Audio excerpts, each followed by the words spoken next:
Ever faced a challenge that felt like, well, a relentless uphill battle no matter what you did? That feeling like you're just stuck in a cycle. Exactly. Today, we're diving into a really profound and honest story, a case study from one of our listeners. It really lays bare that intricate dance between hardship and unwavering spirit and the surprising power of intention. It sounds like a powerful story. What's our goal with this deep dive? Well, our mission today is to pull out the wisdom from this person's journey, to Yeah. try and understand the karmic threads, the specific ones that shaped his life. And hopefully find some practical takeaways for ourselves. Precisely. Especially around things like financial struggles, those really difficult choices we all face, and just the deep impact our actions have. There are some genuinely surprising facts and deep insights here, so let's get into it. Okay, I'm ready. Where do we start? Let's begin by setting the scene.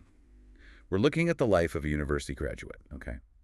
And interestingly, he had this strong connection with the temple going way back to 1975, his university days. So a spiritual foundation was already there. Right. But despite that, circumstances took a really brutal turn, pushing him down a path he knew deep down was karmically unskillful. Ah, the conflict. So what was that initial struggle? He had to move south, see, to help his father who was sick, and he ended up joining the family business, Which was? selling fishing equipment, things like nets and seines, and he knew this profession was bad. Said the term, right? Unskillful karma involving taking life. But he felt trapped. Completely. He felt he had absolutely no other choice, caught between family duty and his own spiritual understanding. That internal battle itself, it just shows the immense pressure he was under from the get-go. Yeah, that's a heavy burden to start with. And then, as if that wasn't enough, life threw another curveball. His family's rented home, and their shop, too, they were suddenly reclaimed. Oh, wow. So homelessness looming, business gone. Can you imagine the stress? Needing to find a new place to live and work, a good location for sales, all while, already being financially strapped. Yeah. What could he even do? He made a really desperate, high-stakes move. He had to borrow a huge amount, 1 million baht. $1 million. How? By mortgaging his father's land, 8 of it as collateral, just to buy a new shop. It was this attempt to regain some stability, keep the family afloat. Huge gamble. A huge gamble, and the timing, ironically, it just couldn't have been worse. Couldn't have been worse. What happened next that just piled onto his struggles? Right after he opened his new shop, the 1997 IMF crisis hit Asia. Oh no, the timing. It was a perfect storm. His shop was open, sure, but customers could only buy on credit. And then they just couldn't pay him back. So the money dried up completely. Completely. His inventory dwindled, vanished even, but zero cash came in. He ended up in the exact same broke situation. Noonkad is the word they use as his own customers. Relying on credit himself. Exactly. Relying on credit from his supplier until they, quite understandably, cut him off. Which created a domino effect. A devastating, cascading debt. It left him millions of baht in the red, with absolutely no clear way out. That's just an impossible situation for anyone. And he had a family depending on him. Yes, the burden was immense. He had his wife and 5 young children. 5 children. And his wife couldn't work outside the home. Their first daughter, you see, was intellectually disabled with pretty significant developmental delays. Oh, that adds another layer of difficulty. A huge layer. She sometimes had these violent outbursts, harming herself, sometimes others, uncontrollably. It caused unimaginable suffering for both parents, just constant worry and care. So even the absolute basics must have become a struggle. Absolutely. Even just schooling for the other children became this monumental challenge. They had to constantly scramble, seeking scholarships or, stalling tuition payments. They were university graduates themselves, remember? So they knew the value of education. Deeply. But eventually they even had to borrow more money just to ensure their children could take their exams. It was that desperate. And the show? The shop ultimately closed. A final sort of heartbreaking symbol of the whole collapse. It just paints this picture of seemingly insurmountable hardship. A true test of spirit for the entire family. It truly does. It's hard to even fathom. But you mentioned earlier, amidst all this darkness, there was that persistent thread, his connection to the temple. Yes, even in the depths, he never fully let go of that. So how did that spiritual connection start to, manifest during these really dark times? Well, back in 1997, right when things were arguably at their worst, he heard about this event, a Dhammapada Buddha statue creation event down in Hat Yai. Okay. And he felt this deep, strong, almost inexplicable pull, a desire to participate, to make merit, But of course, no money. absolutely none. But despite his empty pockets, he did something simple but powerful. He just wrote a reservation slip. Yeah. And he held onto that aspiration, that piece of paper, for 2 full years. 2 years, just holding onto the intention. Yes, it was this potent act of faith, a seed planted without any immediate means to water it. Just pure aspiration. So he held on to that hope, that slip. What happened 2 years later? Did he finally find a way? He did. In 1999, he finally managed to get a ride to Wat Phra Dhammakaya. He made it there. He made it. And once he was there, surrounded by that atmosphere, he felt this overwhelming desire to actually make merit. A friend who'd invited him saw his sincerity, saw the look on his face perhaps, and offered to lend him the money to create a Buddha statue. And he took it. He immediately agreed. And that decision, made even though he was still in such a dire financial state, it really marked a profound shift in his journey. It just shows the power of that initial intention finally finding an outlet. That brings up such a critical question, one I think many of us grapple with. We want to do good, make merit, but maybe don't have the immediate means. Is it actually correct, karmically speaking, to borrow money to do that? That's a really important nuance, yes. And does the merit even count right away if it's borrowed? Okay, so it's not considered perfectly correct if borrowing causes distress later on the term is bad distress to your role. Distress to yourself or to others, like your family or the lender. The ideal is always not to become a burden. Right. Makes sense. However, if you genuinely know, you can repay the debt, and you do repay it promptly, like, say, borrowing from a friend at the temple and repaying them later that same day, then yes, it's generally considered acceptable. So the intention and the act count immediately. Yes, the merit does occur the moment you perform the good deed. That pure intention is key, even if the funds are borrowed. But, and this is crucial, it's not considered full merit until the debt is completely repaid. Okay. So repayment completes it. Exactly. Once it's repaid, the money is considered your own that you used for merit, and you'll be able to fully enjoy the positive results, the wealth, or good fortune that eventually arise from that act. And if it's not repaid, what happens then? If the debt isn't repaid, then when the results of that merit, say, wealth eventually manifest, there will be strings attached, conditions preventing its full enjoyment. Like what? Like the wealth might be seized or robbed or lost to a fire or flood. The sources even mention extreme cases, like dying from shock after a lottery win because the underlying merit wasn't clean due to the unpaid debt. The karmic accounting is incredibly precise. Wow. Okay. So repayment is key for the full benefit. But what about that scenario where someone lends you money for merit, sees you're struggling, and then compassionately just forgives the debt, says don't worry about it? That's another interesting wrinkle. Does that change the karmic outcome for the borrower? It does, in a subtle but really significant way. The borrower still receives merit, absolutely. The good deed was done. However, when the results of that merit, the wealth or fortune, arise in the future, it will be under the shade of the lender's merit. The phrase is leviride. Under their shade. What does that mean practically? Imagine enjoying a bountiful harvest, but the field itself, the underlying support system, still kind of belongs to the person who forgave the debt.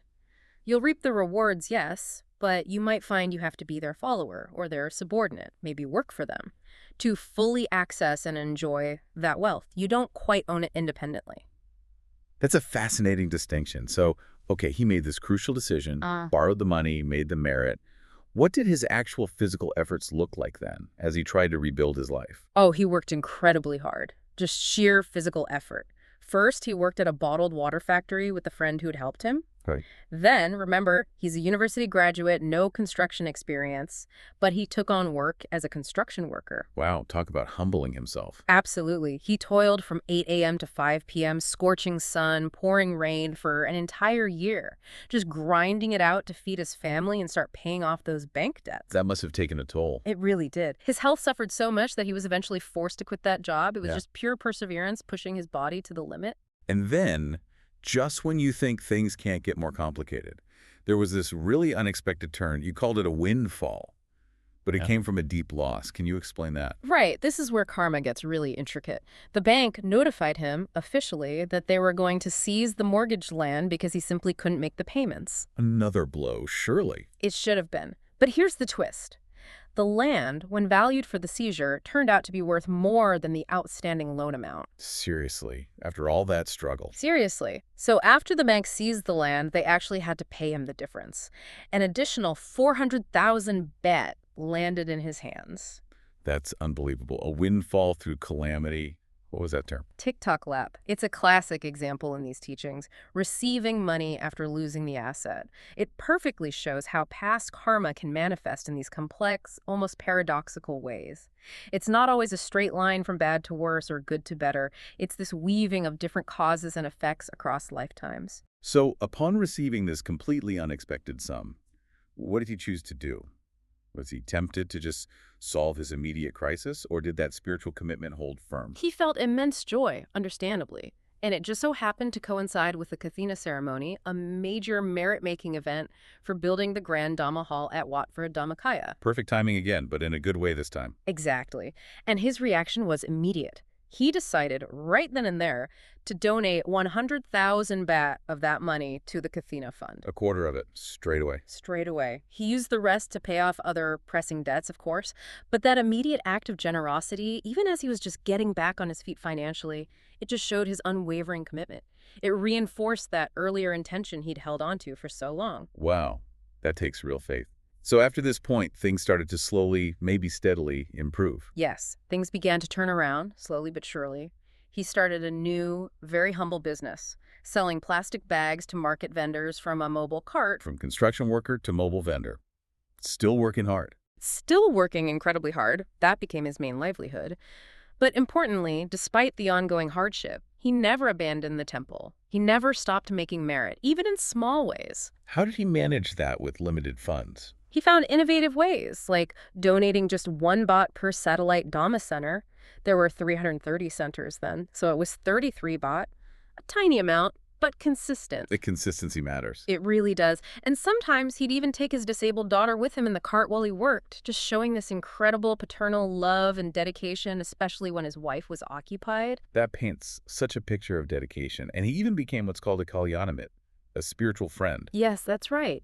He started inviting others to make merit too, gathering donations. He managed to collect almost 10,000 baht for the temple that way, an act that was specifically praised as true to principle for someone in his challenging circumstances.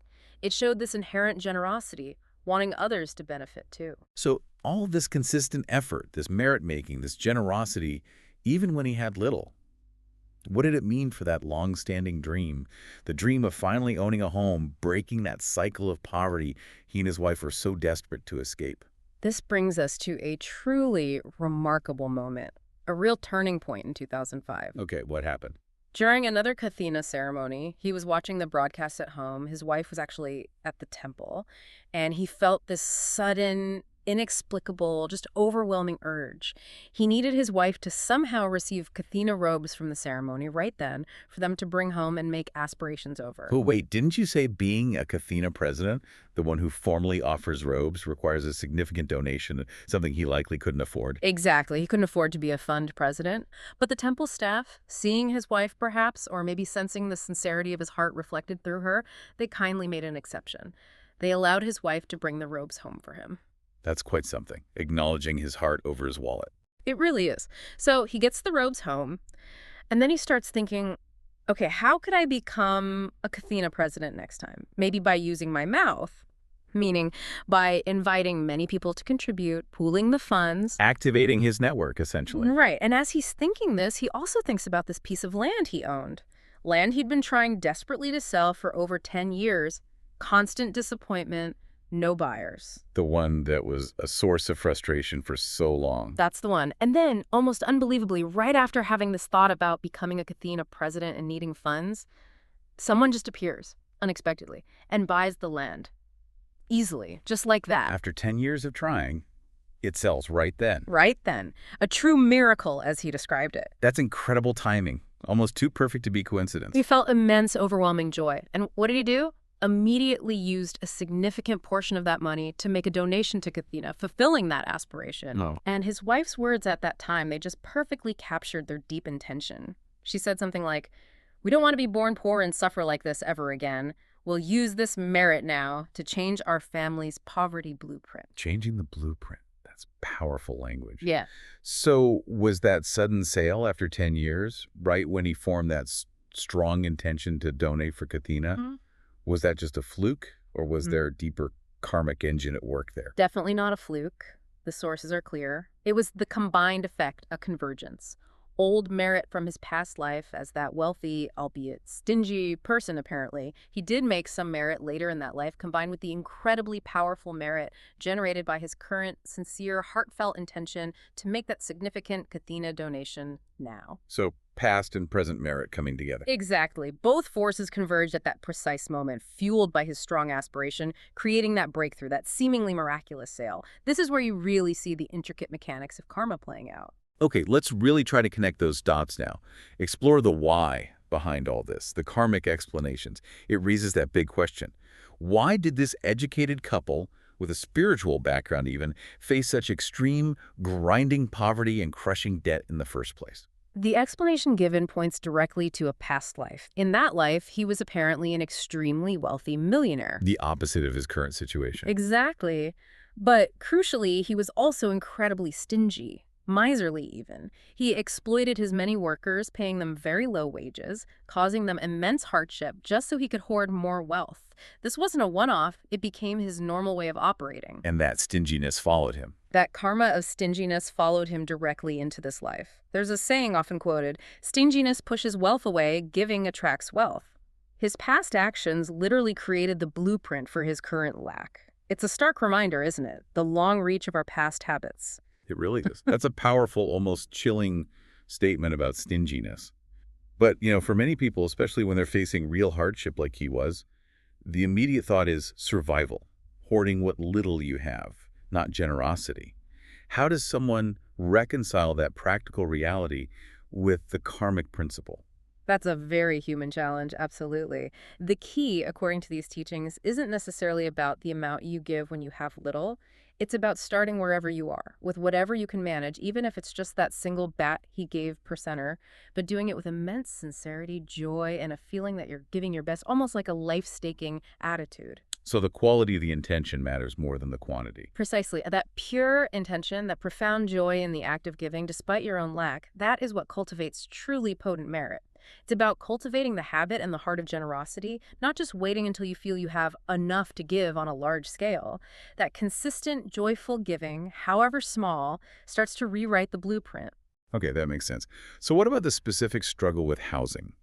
The rented place being reclaimed, losing the mortgage land later, and that decade-long difficulty selling the other piece of land. What was the specific karmic root of that pattern? In that same wealthy past life, besides being stingy with wages, he was also apparently a ruthless moneylender. Ah, another layer. Yes. When his debtors couldn't pay, he would seize their land and their homes, sometimes showing no mercy at all. So that action, combined with his general stinginess, directly created the karmic conditions for his struggles with property and housing in this life, constantly facing loss, instability, difficulty establishing a secure home.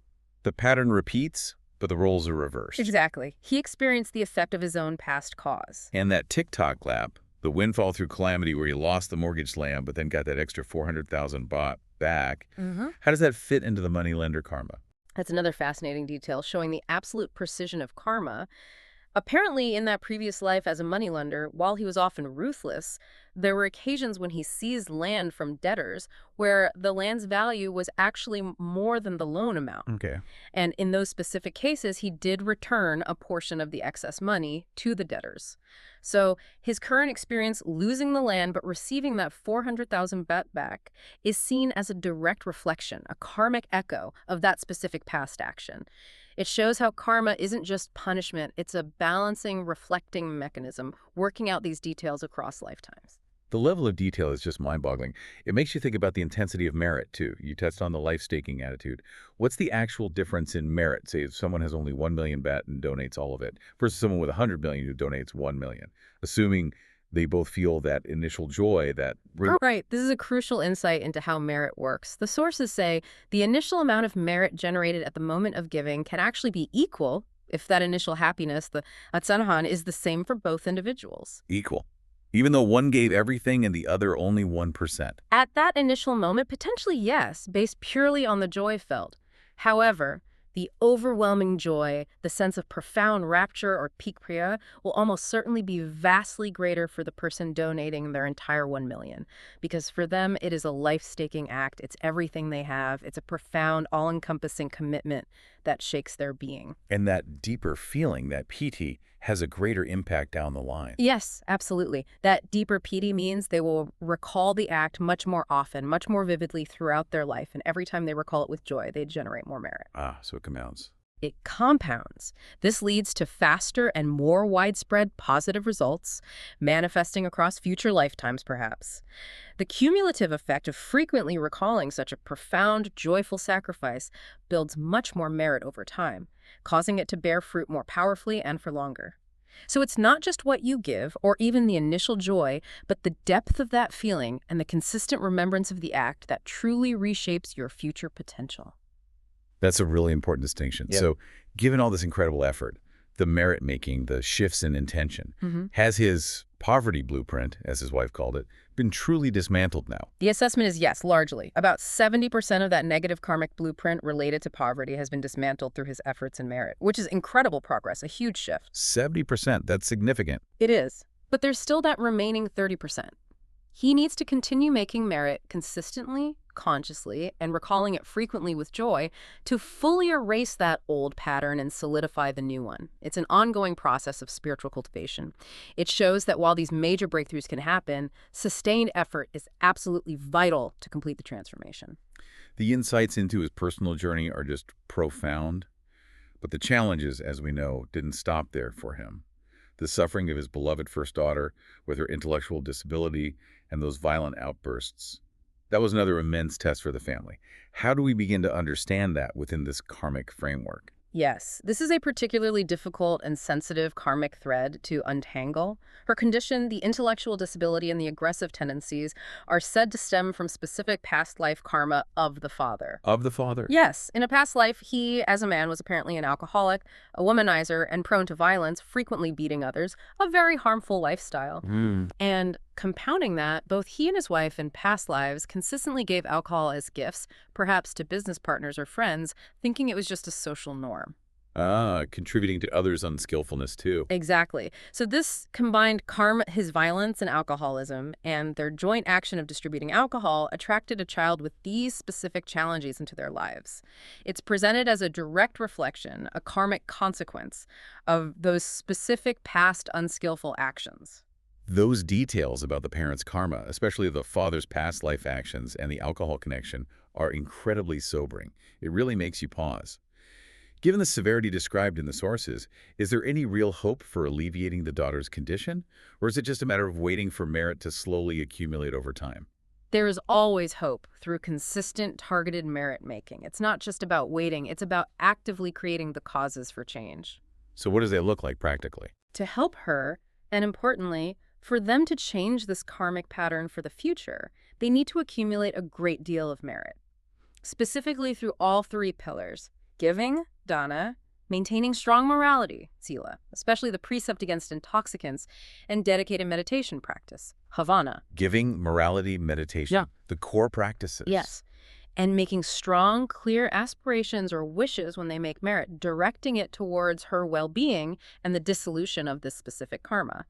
And crucially, the sources stress, they must never give alcohol to anyone, ever again. A complete break. A complete break. The advice given was even to smash and burn it rather than offer it as a gift.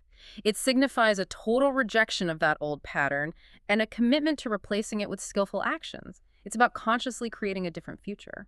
That's very clear advice. Now, this deep dive also touched upon his parents' fates after death, which were quite tragic. Can you shed light on the karmic reasons behind those? Let's start with his father's sudden death. Yes, his father died suddenly at age 60 from acute heart failure. This, according to the analysis, was due to the karma of killing animals potentially linked to that fishing equipment business, perhaps from his own past actions too, combined with consuming alcohol, especially with appetizers, in both past and present lives. So killing an intoxicant's karma, where did he go after death? The result was immediate rebirth in Kum 5, Great Hell. It's described as a realm of intense and prolonged suffering, where he endures being force-fed hot, black acid by hell guardians, just terrible suffering. Can merit dedicated by his son reach him there? Merit can be dedicated, but due to the severity of the suffering and the nature of that realm, it currently waits for him in a place called Yamaluk, which is like a transitional realm or waiting area for spirits. It can't alleviate his immediate torment in the Great Hell. So what can be done? Special focused Dhamma meditation practice by those still living, combined with continuous dedication of all kinds of merit, is said to be needed to create a stronger force to potentially help him sooner. And his mother. Her suicide was also incredibly tragic, her body never found. What was the karma there? His mother committed suicide by jumping into the Chao Phraya River. This wasn't an isolated incident in her karmic history. It was apparently due to a recurring habit, a pattern developed over many lifetimes, of seeking escape from suffering through suicide. A recurring pattern. Yes. It began, the story goes, in a past life where she had a husband who was alcoholic, philandering, and debt-ridden. Overwhelmed by the suffering, she hung herself to escape. This act created a powerful karmic imprint, leading to repeated suicides in various ways across subsequent lives whenever faced with extreme difficulty. Where did she go? She went to Come 3 Great Hell, another realm of intense suffering, and the fact her body wasn't found for a year is attributed to Kame karma, which relates to past sexual misconduct. Can merit reach her? Similar to the father, she suffers too intensely in that realm to directly receive the merit being dedicated now. It waits for her in Yamalak. So again, consistent, dedicated merit-making by her son and family is absolutely vital for both parents, but it requires substantial, ongoing effort from the living to make a real difference, given their current states. It really underscores the weight of past actions. Shifting back to the immediate family, their second son suffered from insomnia. What was the reason given for that? His insomnia is described as a result of two things. Residual alcohol karma, likely inherited or carried over from past family connections or his own past lives, combined with the very real stress and anxiety from witnessing his family's intense struggles in the present life. So past echoes amplified by present difficulties. Exactly. That combination manifests physically and mentally as the inability to find peace and rest. How can he find relief from this? What's the path for him? The advice is multifaceted. He needs to be taught, perhaps through wisdom teachings, to cultivate detachment, to let go of anxieties, and understand the inherent nature of life's ups and downs. Regular physical exercise is also recommended. And spiritually. Crucially, practicing meditation regularly. Learning to calm the mind, to find inner peace through meditation, is seen as the direct antidote. This will lead not only to peaceful sleep, but also to greater happiness and resilience overall. It's about addressing both the karmic undertones and the present mental state. So if we zoom out and look at this family's journey with the community, meaning the spiritual community, they are part of, what kind of merit makers have they typically been across their many lives, according to these insights? The sources indicate they were often provision providers for the community, meaning they supported it, but their efforts were described as inconsistent. The phrase used was cart dana, kind of mood-dependent or according to their feelings. So sometimes dedicated, sometimes not. Exactly. In lifetimes where they made a full, wholehearted effort, they became wealthy. But then that old habit of stinginess would tend to creep back in, undermining the merit and leading eventually to renewed periods of poverty. It was this cyclical pattern they are now, hopefully, consciously working to break through sustained, joyful giving, regardless of mood. And the possibility was raised about one of the sons potentially ordaining for life, becoming a monk. What determines if that potential is realized? That depends entirely on the individual son's depth of understanding, his grasp of life's ultimate truth and purpose, and whether he develops a strong, unwavering intention to dedicate his life fully to fulfilling that spiritual purpose. It requires deep personal insight and commitment, a recognition of a higher calling that transcends worldly concerns. It can't be forced. It has to arise from within him. This case study also touched on something quite fascinating, maybe more esoteric. The 7 treasures, what are these, and how do they relate to someone on a spiritual path, even an ordinary person like our listener? Right. The 7 treasures, or Ratana 7, are mentioned in a couple of contexts. First, there are the 7 treasures of a Chakravartin, a universal monarch. A righteous world ruler. Yes. These treasures, like the jewel wheel, jewel elephant, jewel horse, etc., aren't just symbols of wealth. They are described as actual spiritual tools or powers that enable the monarch to rule the world peacefully and righteously. They help ensure people live by the 5 precepts, and some texts even say people wouldn't need to work for a living under such a rule, making it easier for them to practice Dhamma and reach heaven. It's about facilitating global peace and spiritual upliftment on a grand scale. Okay, that's one type. What's the other? Then there are the 7 treasures associated with Dhamma scholars, specifically those who practice the advanced forms of meditation, sometimes referred to as Vijadhammakaya or Aunota. For them, the 7 treasures are tools used within their meditation practice. For what purpose? Their purpose is spiritual conquest, to battle and defeat Mara, the personification of defilements and obstacles to enlightenment, and to ultimately eradicate all mental defilements completely, achieving liberation. So it's about inner spiritual warfare and attainment. So these sound like incredibly powerful things really beyond the reach of ordinary people. How does someone like the subject of our case study, or any of us, connect with such concepts? Can ordinary people own them? No, ordinary people cannot own or wield these 7 treasures in the same way a universal monarch or advanced Dhamma scholar would. They are linked to specific levels of merit and spiritual attainment. But there was a mention of them being given as gifts. Yes, symbolically. As a special gesture, sometimes a meditation teacher might symbolically present representations of these treasures like a small jewel wheel or jewel elephant statue during specific ceremonies or events. So it's not literal ownership. Not literal ownership of the power, no. It serves as a powerful symbolic reminder. It helps individuals recall the vast merit they have made, especially during that event, and it strengthens their aspirations for higher spiritual progress. It connects them to these profound concepts of righteous power and spiritual mastery on a personal, aspirational level. It's a way to cultivate that mindset of inner sovereignty and the potential for great spiritual achievement, even while on the path. What an absolutely incredible journey of understanding we've taken. From the depths of suffering, poverty, debt, family, illness, to these really profound insights into the intricate mechanics of karma, intention, and their impact. It really makes you think differently about the choices we make every day. Indeed. This deep dive has truly laid bare that complex, intricate dance of past karma, present effort, and the sheer power of focused intention. From selling fishing nets and plastic bags out of desperation, to understanding the immense power packed into a life-staking donation, this listener's story is just such a powerful testament. It shows that even in the most challenging, seemingly hopeless circumstances, transformation is possible. It really underscores that our past actions, both the skillful ones and the unskillful ones, they leave these precise imprints, these blueprints that absolutely shape our present reality. But, and this is the hopeful part, it also beautifully illustrates that our present conscious effort, especially making merit with a pure, joyful intention and remembering it often, can genuinely change our blueprint. It can rewrite our future.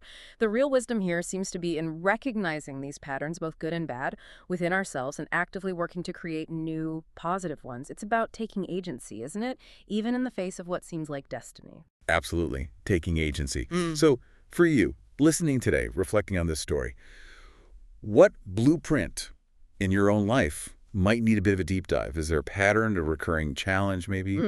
And what small act of courageous, maybe even life-staking intention, giving something up, starting a new positive habit, making a heartfelt aspiration, might just be the beginning of that 70% shift you need to break a cycle, just like our listener did with his poverty. It starts with that first step, that clear intention. Remember that advice he received. House, later, merit first. If you have merit, the house will come. Merit and house are a pair. It's about priorities. What will you prioritize starting today to begin unlocking your own miracles and actively reshaping your destiny?